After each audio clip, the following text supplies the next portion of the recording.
আসসালামু আলাইকুম রহমতুল্লাহ। আজকে হচ্ছে আমরা এইচএসসি প্লাস অ্যাডমিশনের ফিজিক্স ফার্স্ট পেপারের মহাকর্ষ এবং অভিকর্ষ চ্যাপ্টারের একটা শর্ট ফর্মুলা শিখব, যেটা দিয়ে যে শর্টকাটটা দিয়ে আমরা হচ্ছে এইচএসসি প্লাস অ্যাডমিশনে খুব সহজেই অ্যান্সারটা বের করতে পারবো।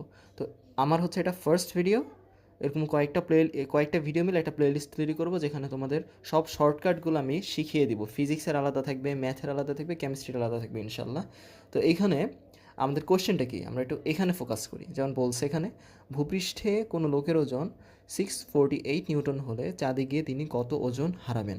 তো আমাদের আগে চাঁদের ওজনটা কত হবে সেটা বের করতে হবে।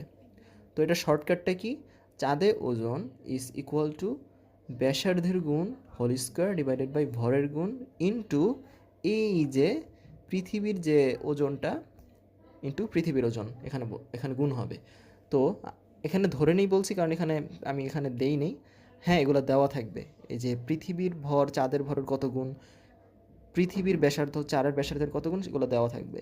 এবং ব্যাসার্ধের গুণ বলতে বোঝাচ্ছি পৃথিবীর ব্যাসার্ধ চাঁদের ব্যাসার্ধের কত গুণ। পৃথিবীর ব্যাসার্ধ চারের ব্যাসার্ধের 4 গুণ, তাই এই যে সলিউশন এখানে 4 গুণ বসছে।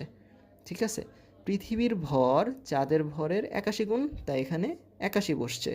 আর যেহেতু এখানে আমরা 648 নিউটন দেখেছিলাম যেটা পৃথিবীর ওজন, সেটা এখানে বসাই দিলাম।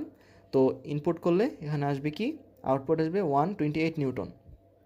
তো চাঁদের ওজনটা হচ্ছে 128 নিউটন। যেহেতু বলেছে এখানে তিনি কত ওজন হারাবেন, তাহলে ওজন হারাবে পৃথিবীর ওজন মাইনাস চাঁদের ওজন is equal to 520 Newton, 520 Newton. তো এই ফর্মুলা দিয়ে তোমরা ইনশাল্লাহ অনেকগুলো ম্যাথ সলভ করতে পারবা।